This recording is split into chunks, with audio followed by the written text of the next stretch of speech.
I can hear you call my name. I can hear you call my name. I can hear you call my name.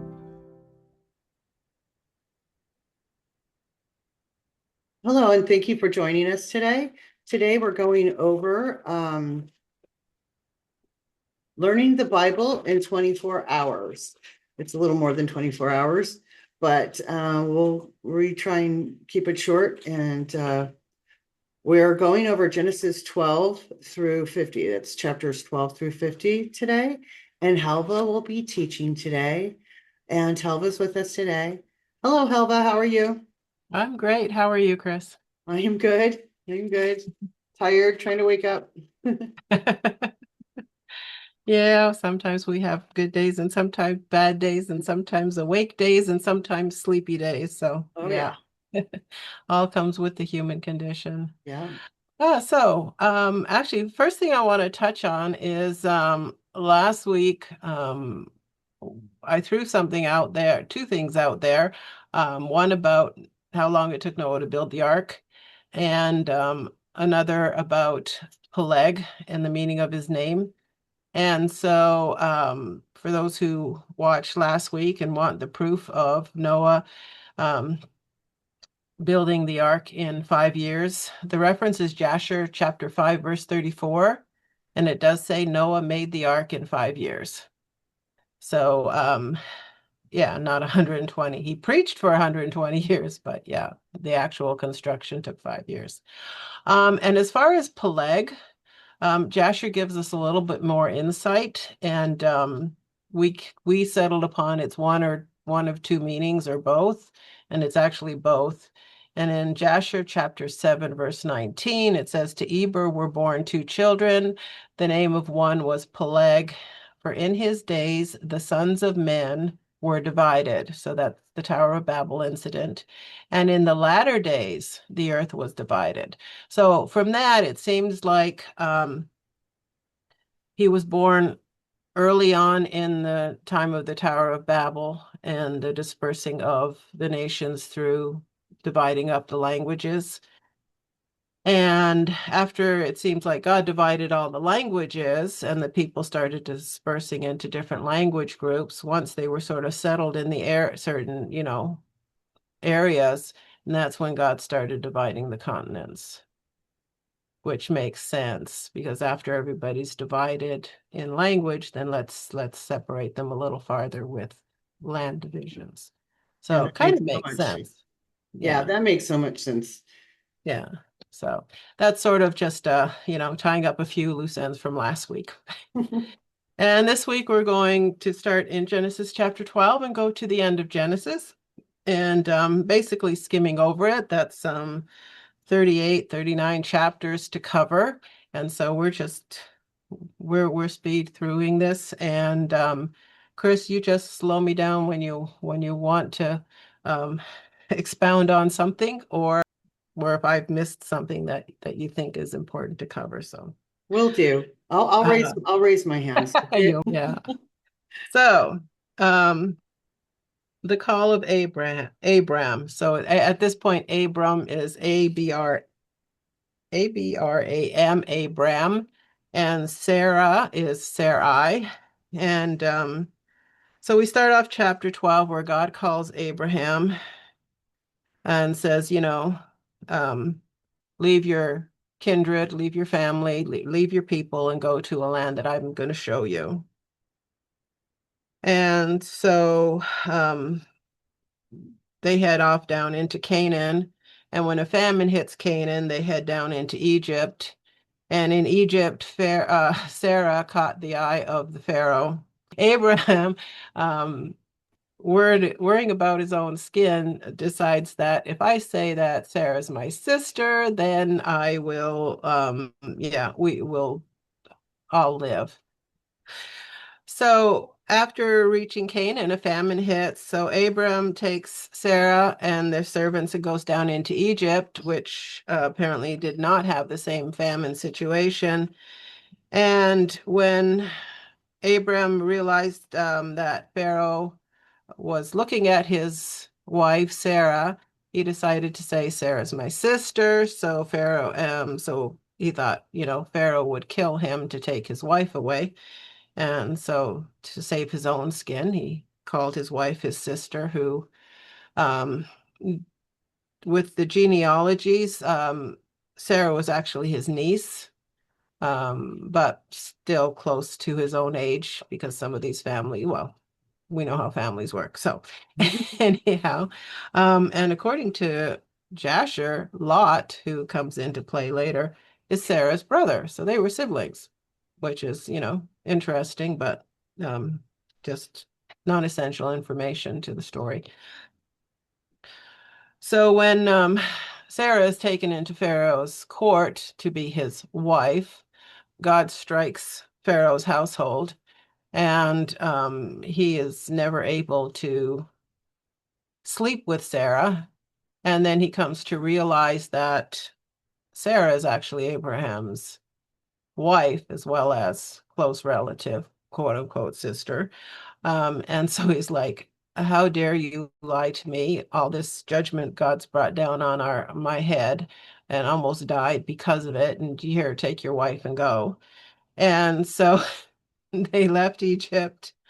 Going back into Canaan, we see that Abraham and Lot are both wealthy, and their servants are trying to graze their livestock, and they're overlapping in fields and getting into quarrels. So Abraham says to Lot, there's plenty of land around here. Pick which part you want, and I'll take the other part. So Lot goes down into a well-watered field in lush valley area near Sodom and Gomorrah. And soon after, I'm not sure how long after, and we're in chapter 14 now, Abraham has to rescue Lot because 4 kings and their armies came against 5 kings, which part of that was, Sodom. And they were conquered, and Lot and all of Sodom and everything they owned, women and children, were taken captive and taken away. It came to Abraham's attention, and Abraham had 318 trained men in his family. 318 trained men against 4 armies, 4 kings with their armies. But God gave them victory. And so Abraham rescued Lot, brought everything back, would take no spoil, because he said to the king of Sodom, I am not going to allow you to say that you made me rich. God made me rich. And on his way back from the battle, Abraham meets Melchizedek. It's a Old Testament type symbol of Jesus, because Melchizedek was both king and priest of Salem, which is Jerusalem, today Jerusalem. And Abraham paid tithes to Melchizedek. So you have the 2 things. You have the whole concept of tithing way before the Mosaic law. So tithing, giving your best to God, has nothing to do with the Mosaic law. It has everything to do with honoring God with your increase. And in honoring him with your increase, you're basically acknowledging that he's the one who has provided you with the ability to work, with the ability to make money, with the ability to gain wealth. So Melchizedek is both a king and a priest. In the Levitical law, the king could not be the priest could not be the king. One of the kings of Israel who decided to try to cross the line was struck with leprosy. So God took it seriously. But Jesus is the one who can be king and priest and cross that line. And if you look at the U.S. Constitution, the separation of church and state, that's the same idea. But the thing with the U.S. Constitution, the separation of church and state is the state cannot stick its nose into the church. The state cannot impose religion upon people, cannot tell people you have to be this religion or not that religion, because that was going on in Europe. So if the monarch of England was Catholic, the whole nation was Catholic. If the monarchy changed and the next monarch was Protestant, the whole nation was Protestant. They did not want that when they came to the United States. They wanted religious freedom. The government should not be able to dictate the religion of the people.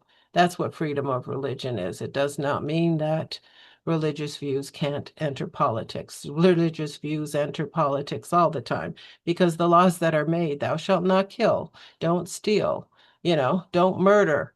Those are laws based on Christian principles, God's laws. Absolutely. So, yeah. I do have a comment. The reason why they created those laws were not for Christians or really any religion other than the Luciferian and satanic takeover of this country and where it came from, but we're not going to dive into that. But no, it wasn't for us that they did this, but yes, it was based on the Bible, and even the Freemasons and the Illuminati used the Bible, the Quran, and all kinds of stuff like that. But it's for different reasons. Yeah. It was posed as freedom of, godly religions as opposed to, yes, the Luciferians wanted to openly practice witchcraft, and that is a religion. And if you have freedom of religion, then that falls under that, It's to protect themselves, not us. Just putting Yeah. it Yeah. But yeah. I hear you. I understand. Okay, so after this incident, God makes a covenant with Abraham. But in the covenant process, God puts Abraham to sleep, and he becomes the sole holder of the covenant, the sole responsible party to keep the covenant. And it's because we as human beings fail. God basically is like, I'm making this treaty with you. I'm making this promise to you. And it has nothing to do with what you do or what you don't do. I'm instituting it. And in that covenant, he also tells Abraham, after your people are going to go down into Egypt. They're going to become slaves, be oppressed, and after 4 generations, they will return to this land. So it's in that time where God makes a covenant with Abraham, puts him to sleep. He tells Abraham that. So Abraham and Sarah have been married for years and years, and they don't have any children. God has closed Sarah's womb. And Abraham's like, well, how can I be the father of many generations and I don't have any children? And Sarah is, concerned, one, because of the shame of not having any children for a woman in those days. And how is God going to fulfill his promise? And so she decided she needed to help God out. Big mistake when you think you can help God out. And so she did what was customary in those days. If a woman couldn't have children, she would take her maidservant and give the maidservant to the husband to have a child on her behalf. And so Hagar comes in and has Ishmael, and we see the repercussions of that to this day. Will you explain where Hagar was from so they have a clear Oh. understanding of that? Yeah, actually from Jasher. They got Hagar when they were down in Egypt. And I believe from Jasher, Hagar was a princess, one of the king's daughters, given to Sarah as a maid. Basically it's like God's protection is over these people. God's hand is on these people. He's blessing these people. You'll be well off with these people. So the king gave his daughter, a princess, to Sarah as a handmaid. I don't know how she liked that or didn't like that, but that, it's like going from a princess to a servant, but I'm sure she didn't appreciate that too much. Yeah. no, most women wouldn't. So that's why you all have Arab nations that circumcise themselves, and you have the Jewish nation that circumcise themselves as a outward sign, a physical sign of being a descendant of Abraham physically. As Christians, we are children of Abraham by faith, and the circumcision is of the heart, not the flesh. And that's explained, Paul explains that all in the New Testament, and we're not there yet. So after that, Sarai is given the name Sarah. And God again reiterates his promise, from Sarah will come the child that will become a mighty nation. Um, so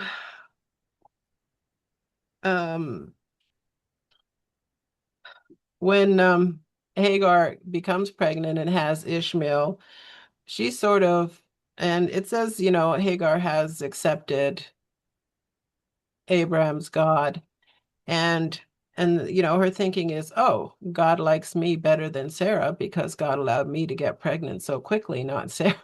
And Sarah was getting upset because all of a sudden Hagar is uh, being a little snotty around her. And so um, so Hagar decides to run away, and basically God tells Hagar when she's in the wilderness, go back, submit to Sarah. The child you're carrying is going to be the father of mighty nations. And so she went back, and Ishmael's born and starts to, grow up in Abraham's household. Abraham loves Ishmael. It's his son, right? And shortly after that, Abraham is named Abraham. And God says, the sign of your covenant with me, I want you to circumcise yourself and every male in your household. And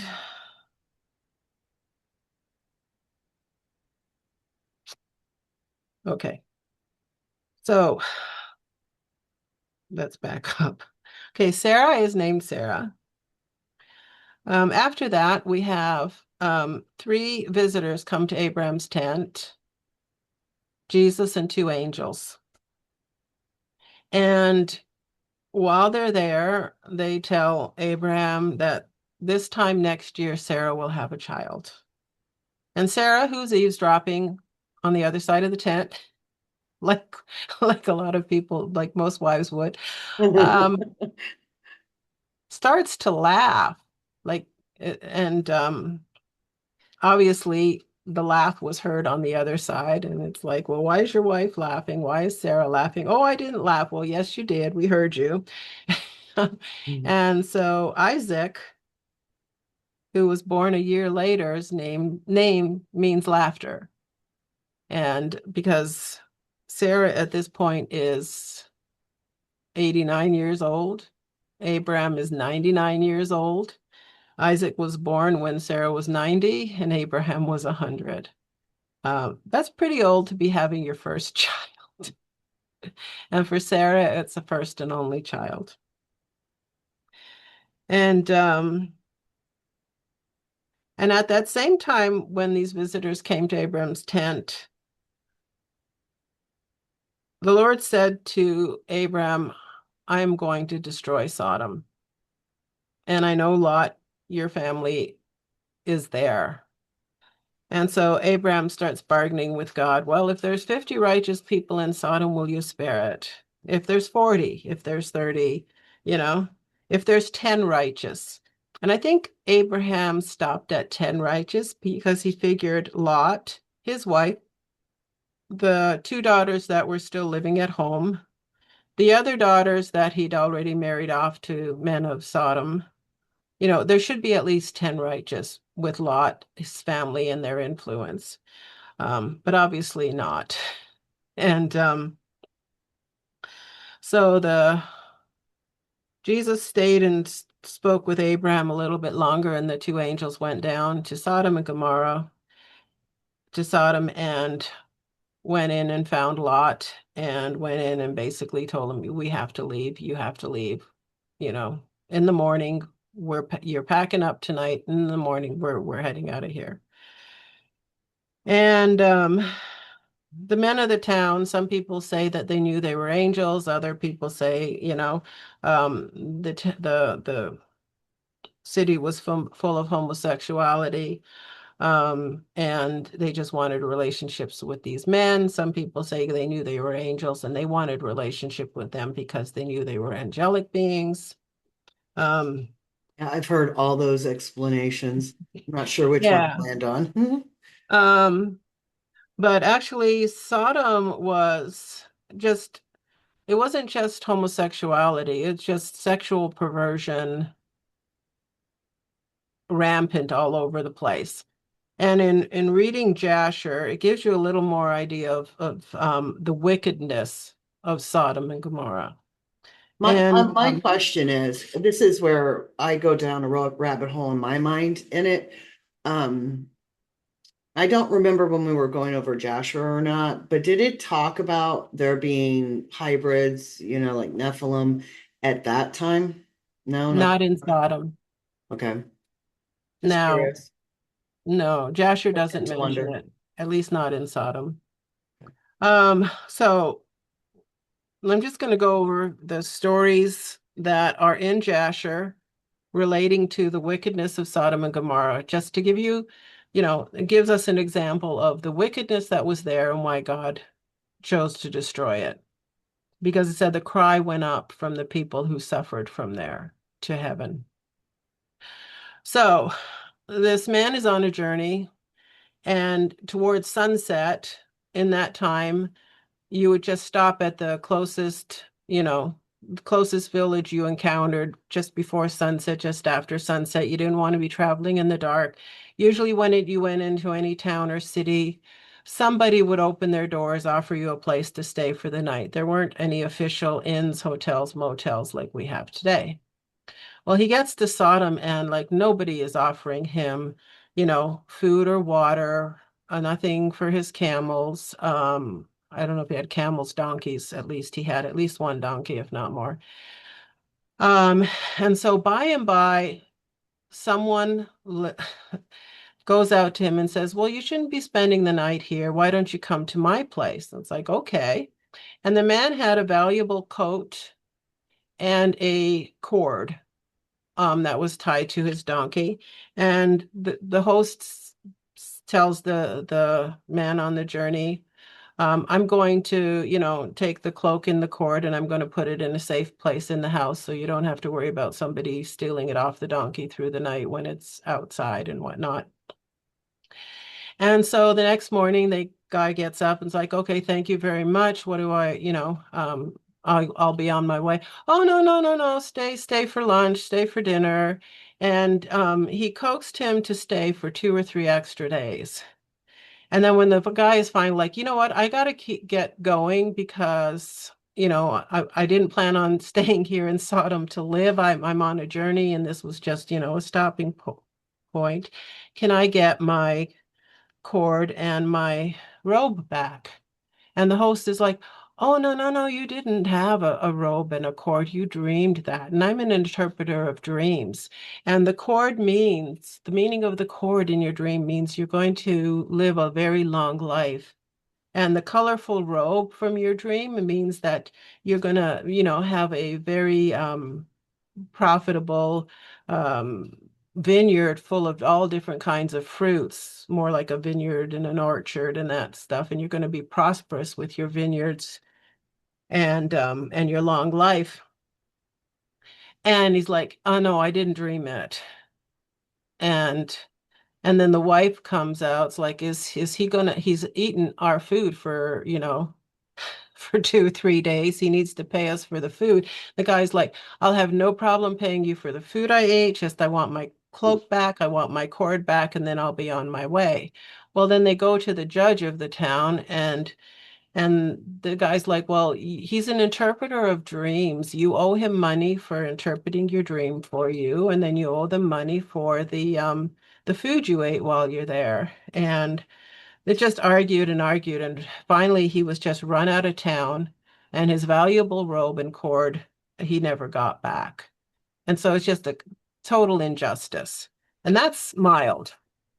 Um, Apparently, every year, in 4 times a year in Sodom, there was a lush valley um, outside the city, very big, and they held for a festival 4 times a year in this lush valley. Based on the description, it was just a massive orgy. You could take your neighbor's wife, you could take your neighbor's daughter. You didn't care if somebody took your wife and your daughter. And so for one whole day, they had this big festival and massive orgy. And then at the end of the festival, they all went back to their own homes, their own wives, their own husbands, as if like that was normal. Um, Yeah, that's pretty disgusting. People do and that then now, but they do it behind closed doors now. They don't do it out Yeah, in the well, street. this is like, okay, so 4 times a year, this is our event. Probably happened, at probably every third new moon or some solstice, or something. But what paganism, that Mhm. seems very paganistic. Yeah. Um, if you were a poor person and you were traveling through Sodom, they would keep you in the city. They wouldn't let you leave. You'd walk in, they would give you a whole bunch of money. People would be giving you gold and silver, and they wouldn't let you leave. And then you would take all this gold and silver you were given to try to go buy food. Nobody would sell you food. They would keep you in the city till you starved to death. And then when you died, they would retrieve their gold and silver that they gave you and then fight over the clothes that you had on your back because they wanted those too. And so, yeah, you didn't want to be a poor person walking through Sodom. They, it, um, if you were caught feeding one of these people they were starving to death, you would end up being killed. And in Jasher, apparently one of Lot's other daughters was feeding one of these people. She got caught and they burned her to death. And there's another incident of another woman that had been feeding one of these people they were trying to starve to death. I think it was in a neighboring town. And they coated her with honey and then put her near swarming bees. And for her to die that way, being stung to death. So this is the kind of mentality in Sodom. One time, Sarah sent Eliezer, their servant, down to Sodom to check on Lot, to see how Lot was doing. And Lot came across a poor person being abused. Someone was trying to strip him of his, took his robes and his clothes, left him in his underwear, and Eliezer was trying to intervene. And the guy threw a rock and hit Eliezer in the head, and he started bleeding. And then the guy who threw the rock and stole the poor man's clothes said to Eliezer, there, I've helped you get rid of bad blood from your body. You owe me. You pay me my wages for, helping to heal you from bad blood that you had. And Eliezer's like, you're crazy. You hit me and I'm supposed to pay you. You threw a rock at my head and I'm supposed to pay you. So they took it to the judge, and the judge is like, well, that's the law in our town. You do owe him because of what he did to help you. So Eliezer took a rock, threw it at the judge, hit him in the head. Blood started coming from the judge's head. And Eliezer's like, the money you owe me for getting bad blood out of you, you can give to him. That's what I owe him. And then he turned around and walked out. But it's like, this is the crazy stuff that went on in Sodom, like pure wicked and evil. And like, My son's over here laughing. He thinks it's great. but like, how else do you like? Yeah, so basically it's like, okay, the judge can't fault me for what I just did because he's the one who said that this is the law of the land, you know? Um, and those stories are in Jasher chapter 18 and 19 if you have Jasher and want to look them up. That sure is fun to read. Fun to read. So when God destroyed Sodom and Gomorrah, it wasn't just for sexual sin. They were just evil. They were evil people. Like, how do you confine someone to your city and watch them starve to death?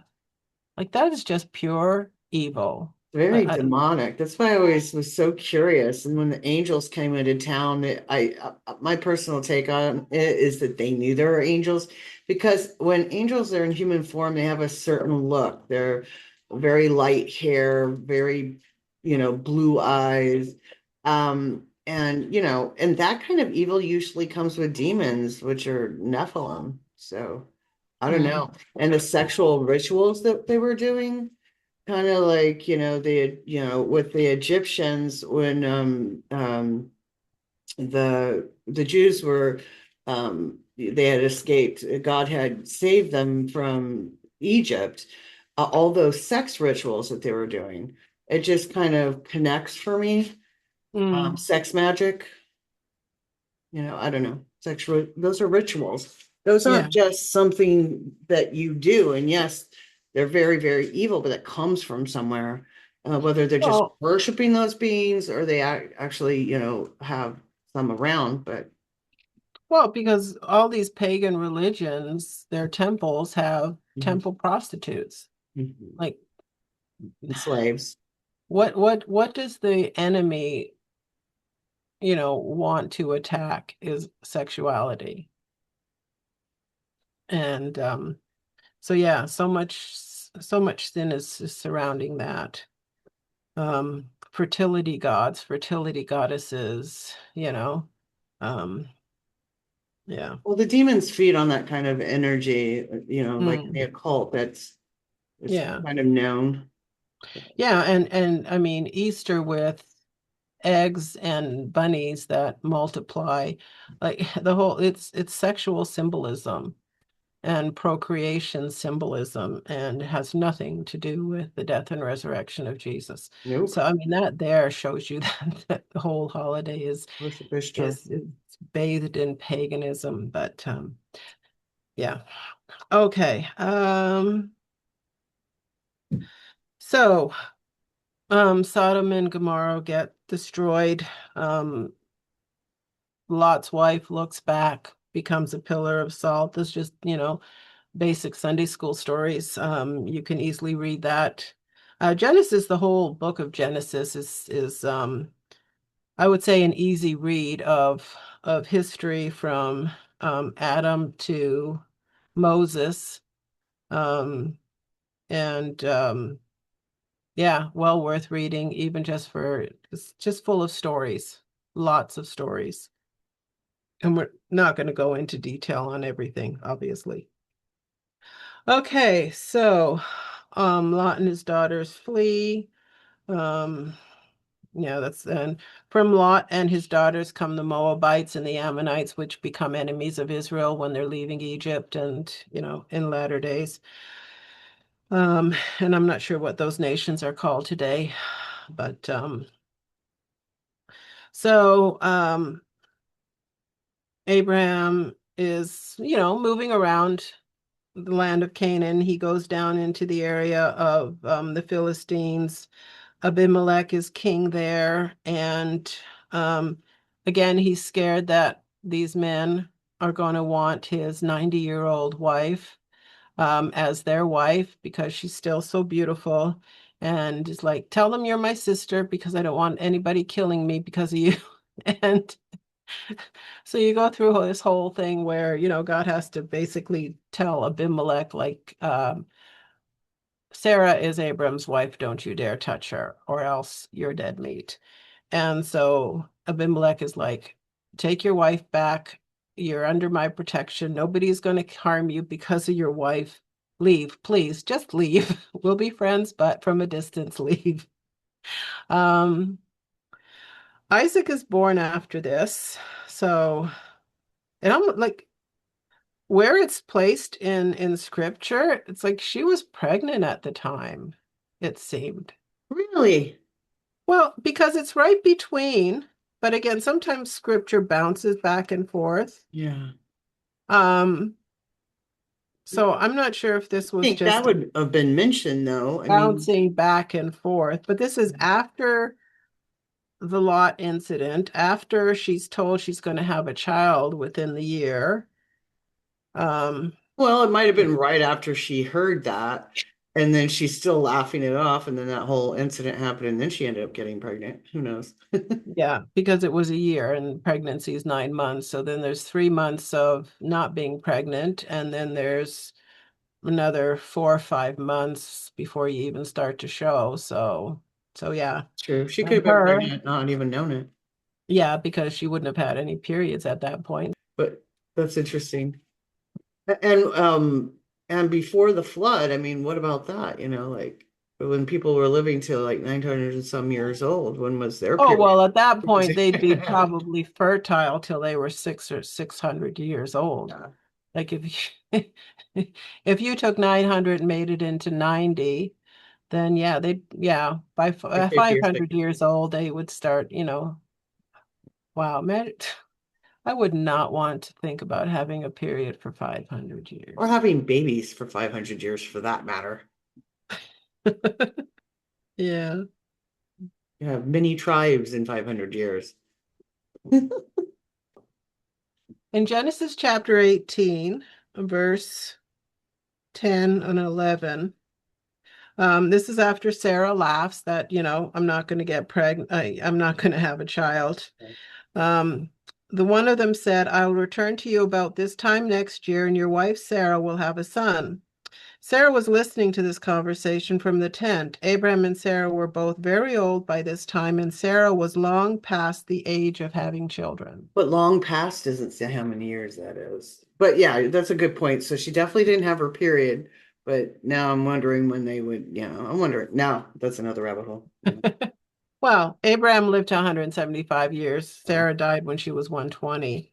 Um, so yes, the Interesting. ages and stuff was different. Okay, so by and by Isaac is born. This is chapter 21 in Genesis. And when Isaac was weaned, and this usually happened around 2 to 3 years old.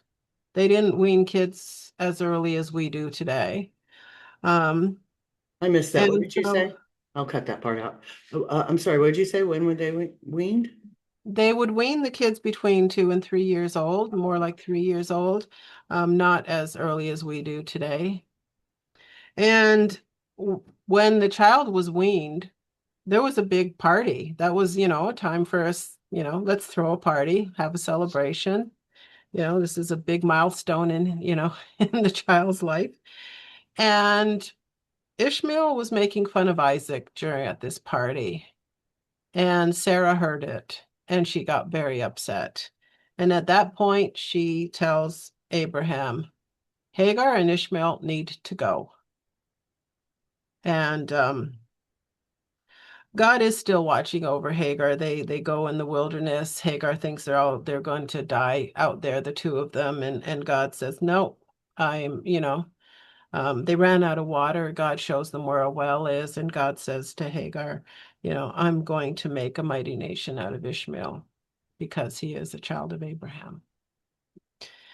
And so then we have our Arab nations today coming out of Ishmael. Okay, so Abraham has another covenant with Abimelech because Canaan, we know Israel is close to Philistine territory. Philistine territory is Gaza today. So what we know as Gaza was the Philistine territory. And then God says to Abraham, take your son, your only son, Isaac, whom you love so much, and go to the land of Moriah and sacrifice him as a burnt offering on one of the mountains, which I shall show you. Okay, so Abraham is told to go to a mountain that God will show him, and that mountain ends up being what today we know as where Golgotha was, where Jesus was crucified. So John 3:16 tells us, for God so loved the world, he gave his one and only begotten Son, so that whoever believes in him should not perish, but have everlasting life. Abraham is asked to take your one and only son and sacrifice him. And the sacrifice was at the same place that Jesus would be sacrificed for our sins. So Abraham the next morning gets a few servants, gets a donkey, loads the donkey with some wood for the fire, takes a cistern with fire in it, coals in it, so it's easy to start a fire, and takes Isaac, and they're going along to the place God shows him, and it's a couple days journey. And as they're walking along, Isaac says, well, Dad, we have the fire for the offering, we have the wood for the offering, but we don't have a lamb for the offering. Where's the animal that for the sacrifice? And Abraham says very prophetically, God will provide the lamb. God will provide the lamb. And then they go on, and Isaac realizes that he's the sacrifice. And Isaac is probably a strapping young teenager at this point.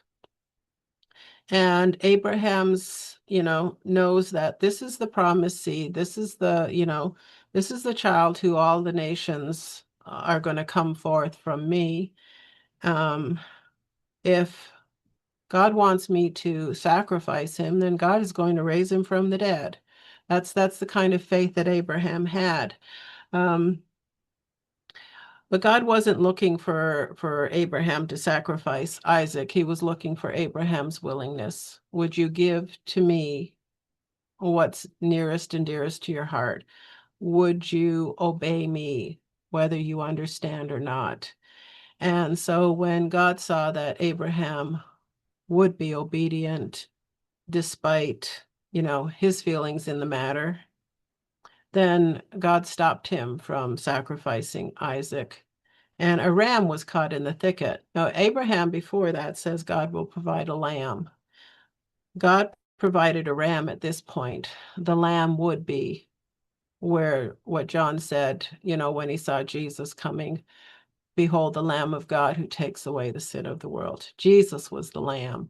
He wasn't provided at that point, but this is just a foreshadowing of the Lamb of God that would come to take away the sin of the world. God does not want human sacrifice. If you're into witchcraft, the devil wants you to die for him. Christianity, Christ died for us. He doesn't require us to die for him. Now, there are martyrs. That's a whole different story. And martyrs are because the enemy just wants to take out the children of God. He doesn't want the children of God to live. Okay, shortly after this incident, and if you read it in Jasher, the whole, well, if you want to read Jasher's version, it's quite interesting. But let's suffice it to say, very shortly after this sacrifice that God interrupts and provides the ram for the sacrifice, Sarah dies at 127. And after Sarah died, Isaac is mourning for his mom, and Abraham decides that it's time to find a wife for Isaac. So he sends his servant Eliezer back to where they came from and to their father's house and finds a bride for Isaac. and beautiful love story. How Rachel just willingly, yes, I'll go. God sent you here to find a wife. And based on your prayer, I'm the one, and I will go. And okay, so when Abraham, after Sarah died, took another wife, Keturah, and had more children. And one of the children was Midian. And if you remember the story of Moses, he went to the Midianites. So this is extended family he was in. And if you remember the Ten Commandments, they refer to, the God of Abraham. So Abraham did give stuff to his other children and sent them away, but Isaac is the one who inherited everything, basically. Isaac is the one, the child of promise from God. And Isaac ends up having Jacob and Esau, born twins. Esau born first, Jacob born second. And we know that Jacob loved Esau because he was the hunter.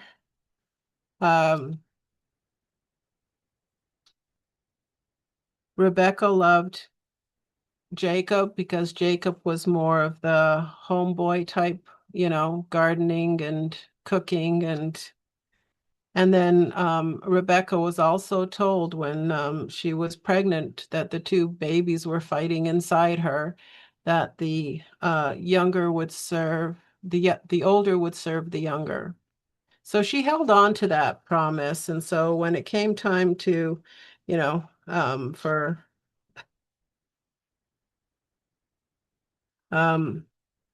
Isaac to bless his sons, and I'm going to skip over a few chapters.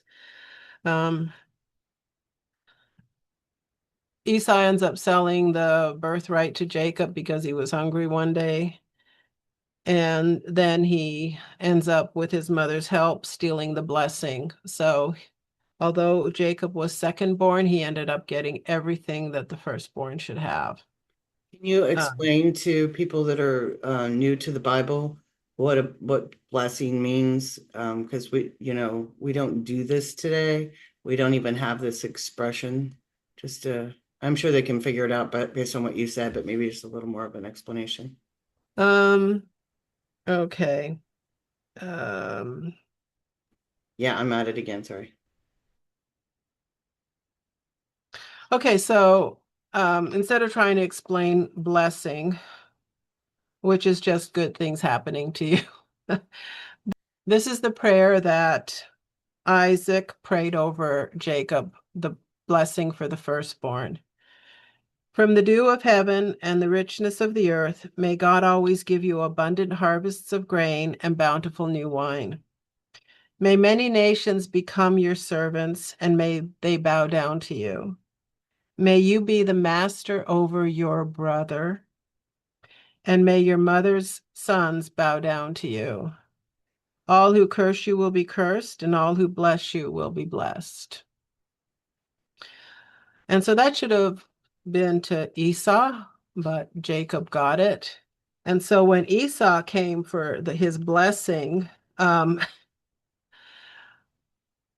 Isaac couldn't duplicate the blessing for Esau. So what he did, and Esau is at this point desperate. He's lost the birthright because of stupidity. And now he's lost the blessing for the firstborn because of deception.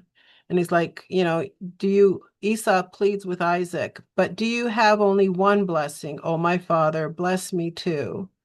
And Esau broke down and wept. So finally his father Isaac said to him, you will live away from the richness of the earth and away from the dew of the heaven above. You will live by your sword and you will serve your brother. But when you decide to break free, you will shake his yoke from your neck. In other words, there's going to be, he's got the richness of the earth, he's got the dew of heaven, so you can't live by those. To prosper, you're going to have to live by the sword, and one day you're going to break free of servitude to your brother. Basically was all that he could do. Like based on the blessing he gave Jacob inadvertently, that's all he could do for Esau. It's almost like a So, heritage, like an inheritance and speaking something over your life that gives you, how do you explain that to people? Because when you well, say blessing today, it's different, you it's know. speaking blessing over a person's life, speaking goodness to them, speaking God's will into their life, speaking prosperity over them. Um, we don't do that. Jewish people still to this day do that. They speak blessing over their family, over their children, over their loved ones. Things like, to the daughters, may you grow up to be like Rebecca and Esther, to their sons, may you grow up to be like, Joshua and Moses and stuff like that. So they will, pray God's favor on their children and husbands over their wives, they will pray God's favor. So yes, it was a common thing in those days in Israel anyways. And this is before Israel became a nation. So this is something, I don't know if it was before Abraham's time. It had to have been. It probably came from, from Adam down to through to Noah and Noah to Abram and Abraham. Because according to Jasher, and like we said last week, Abraham was raised for the first 30 to 50 years of his life by Noah and Shem. So he loved God, worshiped God, served God, and was taught this stuff. So I believe it just came down through the lineage. Um, okay, so now Jacob has to run for his life because Esau, who is going to live by the sword, hates him and wants him dead. And literally says so. So Jacob flees back to Padanaram, where his mom came from, and he falls in love with Rachel. Problem is, he goes to live with his uncle and his uncle's daughter, so his cousin Rachel, and she has an older sister, Leah. According to Jasher, Leah and Rachel were twins. Leah was the firstborn of the twins, but they were still twins. And so Jacob is like, okay, uncle, I will work 7 years if you let me marry Rachel. Well, when 7 years is up and the wedding goes on, Laban dresses Leah for the wedding in so many layers that Jacob can't tell who's under all those veils. And so the next morning after the wedding, after the marriage is consummated, Jacob realizes that he was deceived. The deceiver becomes deceived. Oops, how did that happen? What you sow, that shall you reap, right? Um, so then weddings were a week-long affair in that culture at the time.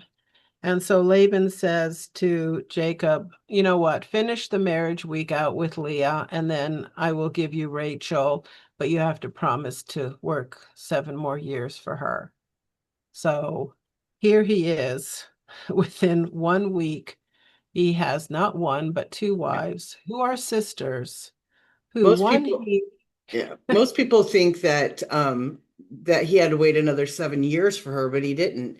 He was no. given her right away, and but then he had to stay there and work it off. Yeah, Yeah, but can you imagine, how Leah must have felt knowing she right. would, yeah, Wasn't even this is chosen. Yeah. that's just a bad situation. I just like, don't they care about these women's feelings? Obviously not. Wow. Okay, so um because Jacob favored Rachel. God shut Rachel's womb. God opened Leah's womb. Um, and um, and Rachel and Leah both did what Sarah did with Hagar, gave their handmaids as wives too. So now Jacob technically has 4 wives instead of 2, and he only wanted one. By the end of it, Rachel ends up having 2 children, which are the 2 youngest of Jacob's 12 sons, but his favorites. And Mhm. Leah has 6 sons, and both handmaids have 2 each.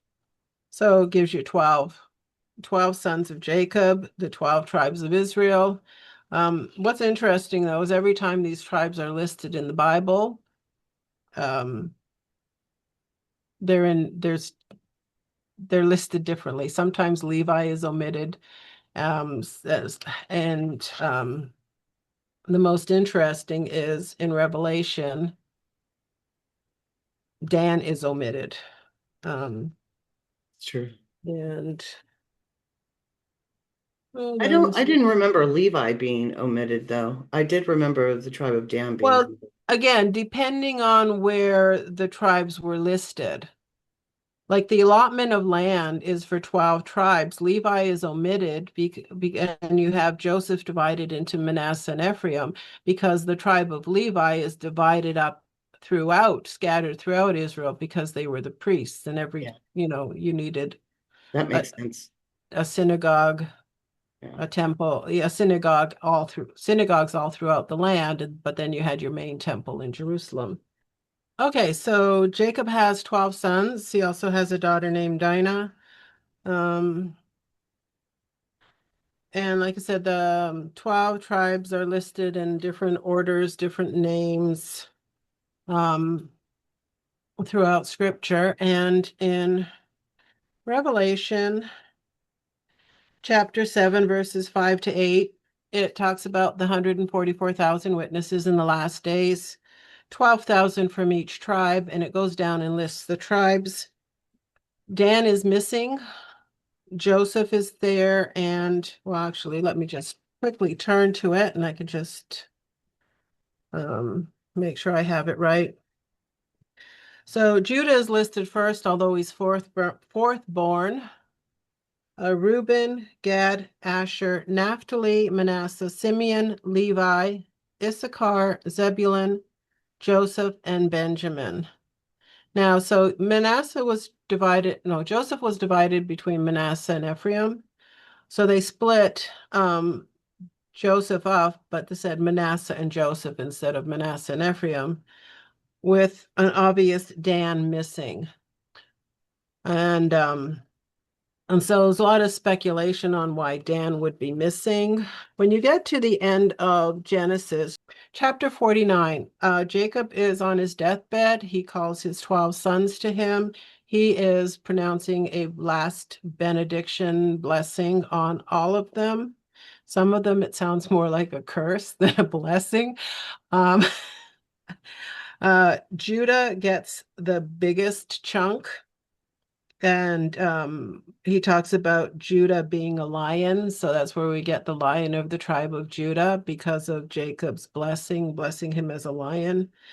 And Joseph gets just as long a blessing as Judah, showing that he was the favorite. Um, and Benjamin is a ravenous wolf. Um, but Dan, the one I want to focus is on Dan because he's the one who's missing. Dan will govern his people like any other tribe in Israel. Dan will be a snake beside the road, a poisonous viper along the path that bites the horse's hooves so its riders are thrown off. I trust in you for salvation, O Lord. And so, based on that, people are speculating, well, did Dan go totally wrong? Was he like, Judas of the 12 disciples, the one that went bad? Um, but, um, and so curiosity getting the better of me. one year my son gave me this book, Ancient Testaments of the Patriarchs. It's from the Dead Sea Scrolls, and they found parchments of the some of it's the last words of the 12 sons, and some of it's more piece. They found more pieces than others. But Dan, under the section for Dan, what's interesting is part of it, he gives the last days prophecy. And then he talks about a coming savior. And in the last days prophecy, it states that there will be a rebellion against Levi and Judah. Enoch wrote that Satan becomes the prince over the rebels, and eventually there will be a new Jerusalem in the eternal age. This is what Dan prophesied to his sons on his deathbed. And then he predicts the great diaspora and the church age, and eventually Israel will accept the Messiah. And Dan calls God the father of the Gentiles in this, his last, will and test his last benediction to his sons. So reading these, like these were godly men. They've had rough starts. Some, they went through teenagers, as we would call it, had their ups and downs, but at the end of their lives, they were godly men, and they were admonishing their children and their children's children to live godly lives. So what happened between then and the end of Revelation, where they're not part of the 12,000, I mean, the 144,000, I don't know. But yeah, it's not that Dan ended up bad, but just like you have free will, so do your children. We, you know.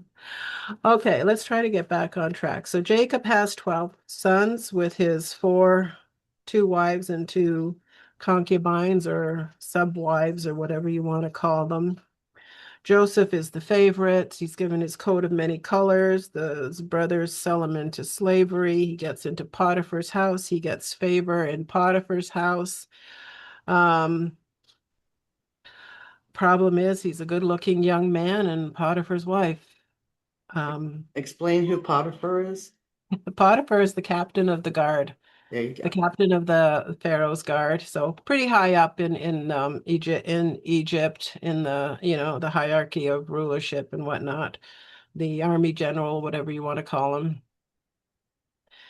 And his wife has her eye on Joseph, and Joseph is not budging.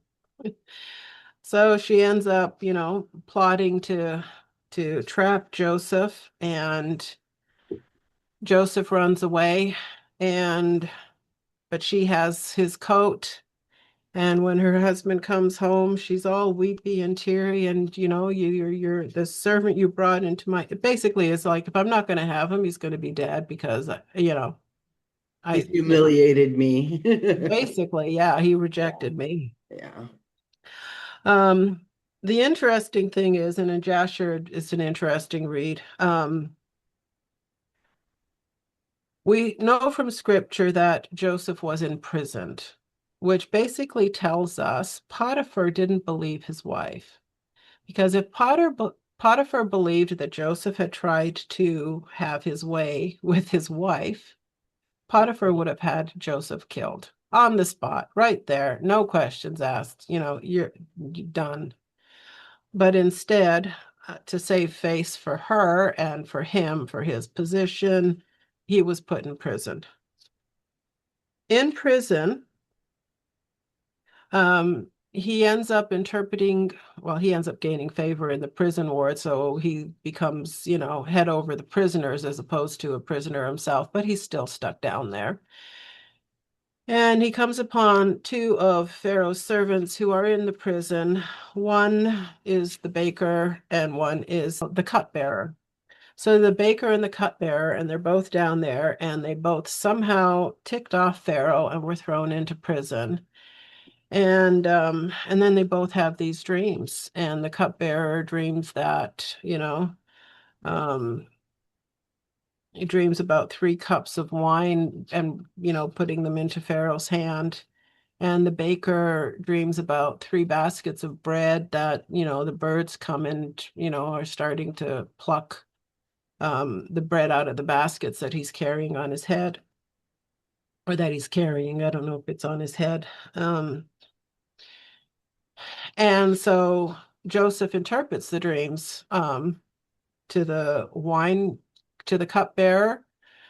You will in 3 days be put back into your position, and you will be, the cupbearer for Pharaoh once again. And to the baker, in 3 days, you will be killed, and the birds will eat your flesh. And we know that, through the interpretation of those dreams, Joseph has an opportunity several years later to interpret Pharaoh's dream and become the ruler of Egypt. But what I want, it's God's timing is so amazing, because as I'm preparing for today, I'm scrolling through it must have been Instagram, and this guy is doing like a 2-minute clip on Joseph and the cupbearer and the cupbearer and the baker, and brought out an interesting point that this whole cupbearer and baker is a foreshadowing of communion and Christ's sacrifice. Because Wow. the cupbearer, Jesus held up the cup of wine and said, "Do this in remembrance of me." To the cupbearer, Joseph said, "When you get out of prison, remember me. Remember me. Here's the cup. Remember me. Remember me." And so, and the baker is making bread. Jesus broke the bread and said, "This is my flesh, which is Wow. given for you." And so the baker, the flesh has to die. The baker died as a foreshadowing of Christ's flesh being, he being crucified, being put to death. And yeah, so the blood sets us free. The cupbearer with the wine that represents the blood is set free, but the flesh has to die. Wow, that's a very interesting nugget. Thank you for bringing that today. I was That's neat. like God's timing is so So perfect. cool. Like, yeah, I know the enemy uses the internet for evil, but there's God can override it. Yeah, And I was definitely. just absolutely, I was like, that I've got to bring out. That I have to, yeah. That's neat. I really like So that. hope it blesses you like it blessed me. Um, Okay. okay, so um Joseph is interpreting Pharaoh's dream. There's going to be 7 years of plenty, 7 years of famine. And during the years of famine, Joseph's brothers come down to Egypt and bow down before him, just like he told them they would through the dreams he had that they hated him for, and said, "We will never bow to you." And they ended up bowing to him. Um, and that's how the Israelites ended up in Egypt. And they were down there for 400 plus years. And next week, we will be looking at Moses and the Exodus and Leviticus, Numbers, and Deuteronomy. So it took us, a couple of weeks to get through Genesis, and next week we're doing Exodus, Leviticus, Numbers, and Deuteronomy. But that's all centered on Moses, the Exodus, and the wilderness wanderings. So um, that's it for today. Hope it blessed you. And if you have any questions or comments, leave them in underneath the video, and we will get back to them. Yes, and thank you for joining us. We'll see you next week. I'll keep an eye out for another series we're doing. On Giants. The Return of the Giants. I forgot what it was. God bless. I can hear you call my name. I can hear you call my name. I can hear you call my name. Come to